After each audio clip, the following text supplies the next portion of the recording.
pessoal, tô aqui de novo para fazer a resenha de outro livro. O livro que eu vou falar hoje é esse daqui, Seja Fraco, tá? De Clício Ribas Torres.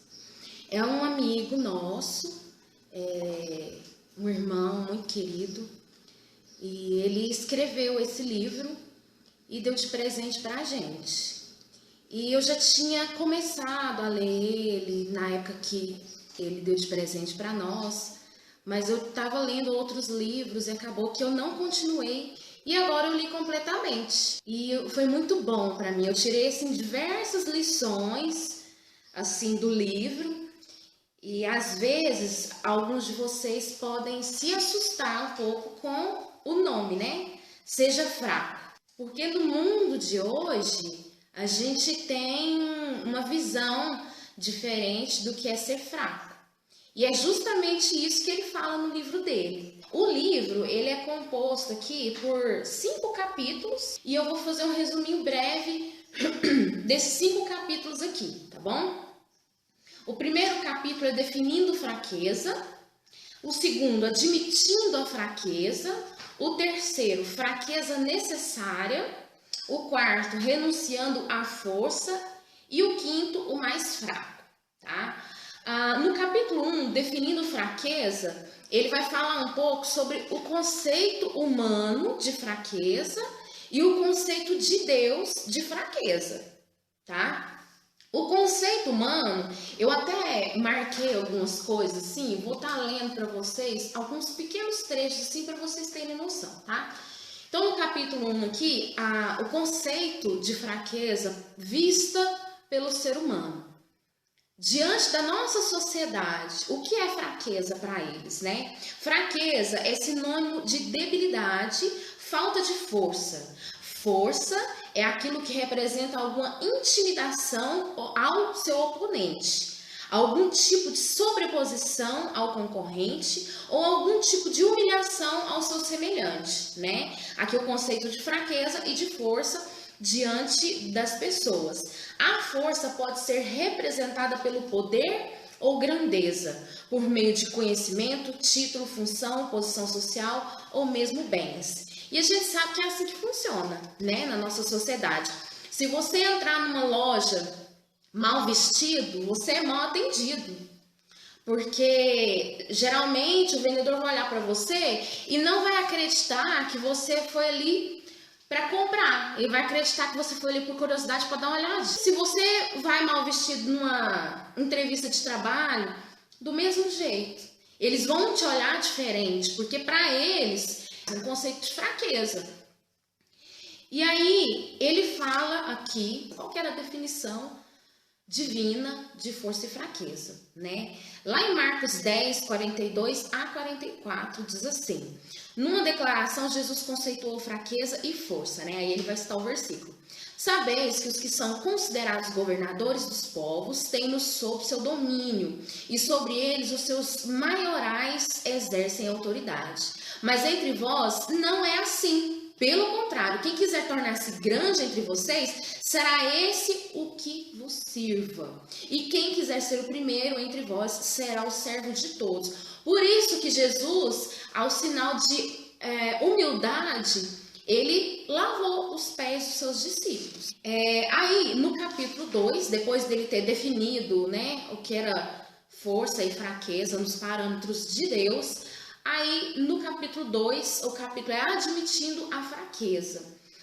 E aí eu acho, sim, muito bacana que daqui para frente, em cada capítulo dele, ele vai citar um pouco da vida pessoal dele, né? Coisas que ele passou com a sua família, com o trabalho, com faculdade.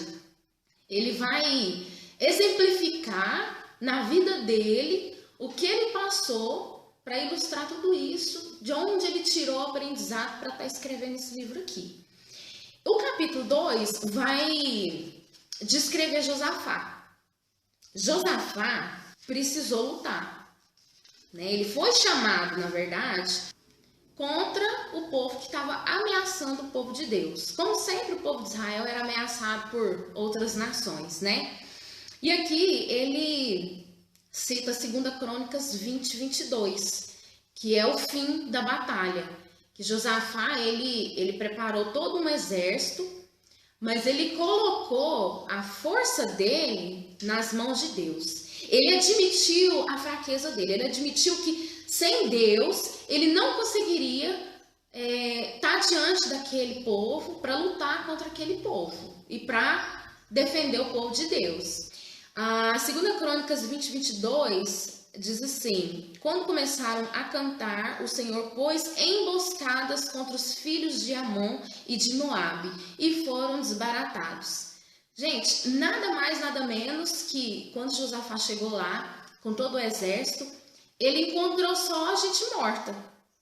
Porque Deus colocou uma confusão tão grande no meio daquele povo, né, os amonitas, que eles se mataram. Eu não vou contar tudo, tá? Vocês entram lá em 2 Crônicas, que vocês vão pegar toda a história de Josafá. E eu entrei em contato com o irmão Clício para saber se ele tem o livro dele publicado em alguma página para que vocês comprem. E se ele me passar algum link para comprar este livro aqui, eu vou colocar, vou deixar lá. Mas eu não vou contar, assim, mais do que isso daqui, não. Mas o interessante aqui é que quando você admite a sua fraqueza diante de Deus, quando você admite que sem Deus você não é nada, que a força que vem de dentro de você não é sua, é de Deus, Deus, às vezes, ele te livra de pelejar. E que foi o que aconteceu com Josafá. Mas foi preciso ele tomar posição. Ou seja, Josafá, ele não foi esperando tudo cair do céu. Não é isso que o livro está ensinando, né? Mudando agora para o capítulo 3. E graças a esse capítulo 3, eu pude entender o que Paulo fala lá em 2 Coríntios 12:10. Se não me engano, acho que é 12:10 mesmo. Ele fala que quando ele é fraco, então é que ele é forte, né? E eu passei assim, ao longo dos anos, tentando decifrar isso. Mas como? Como que é isso, a aplicação disso na minha vida? Desde a conversão de Paulo, Jesus confronta Paulo. E a gente não percebe isso tão nitidamente depois da conversão dele. Mas por diversas vezes, Jesus confronta Paulo por ele ser arrogante. Mas o irmão Clício, ele conseguiu captar isso, sim, de uma forma muito sábia. E em 2 Coríntios capítulo 12, versículo 10, Paulo começa a entender que ele precisou ser humilhado, ele precisou de um espinho na carne para ser esbofeteado, e aprender que a força dele vem de Deus. Paulo, ele estava começando a exercer o ministério dele, colocando a sua realização pessoal acima da sua servidão a Cristo. E quando as coisas não funcionavam do jeito que ele queria, ele não ficava frustrado por simplesmente pessoas estarem em desobediência. Ele ficava frustrado porque os ensinamentos dele não estavam surtindo efeito do jeito que ele queria. Paulo, ele se sentia frustrado, impotente. É como se aquela capa de homem forte e sábio que ele era caísse. E ele tinha medo de ser fraco. Quantas vezes a gente tem medo de ser fraco? Porque a gente quer passar uma imagem muito boa para as pessoas que estão ao nosso redor. E quando você não está conseguindo ser aquela muralha toda, porque a gente não é, tudo vem de Deus, a gente fica frustrado, a gente fica com vergonha, a gente não quer ver ninguém, né? Existem pessoas que têm uma posição elevada na igreja, mas nas costas é outra coisa. E a igreja acha que a pessoa é o máximo, né? Eu conheci um irmão que na igreja ele era diácono, ele era top, sabe? Todo mundo admirava ele era convidado para trazer a palavra, mas na casa dele, com a esposa, com os filhos, ele era um monstro. Paulo, ele percebeu, ele pediu para que Deus tirasse dele esse espinho 3 vezes. O que Deus respondeu para ele? A minha graça te basta.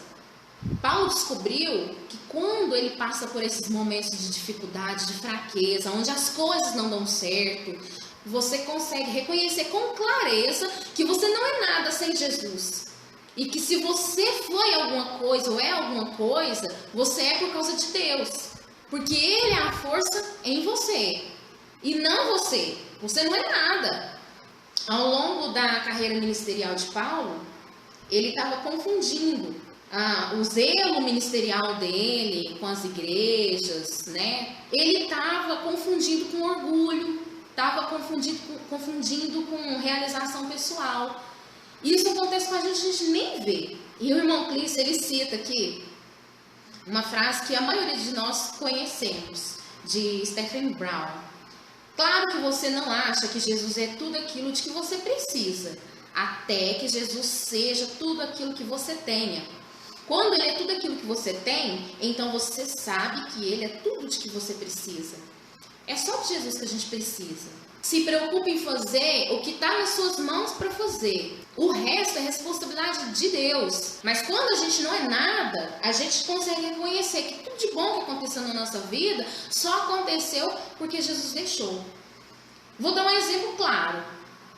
Quantas pessoas espalhadas por aí lutaram, correram atrás para conseguir um diploma, para estudar, para ter mais de uma faculdade e hoje não consegue arrumar trabalho. Eu não estou aqui falando que você não deve estudar, muito pelo contrário, misericórdia, Deus não quer ninguém burro.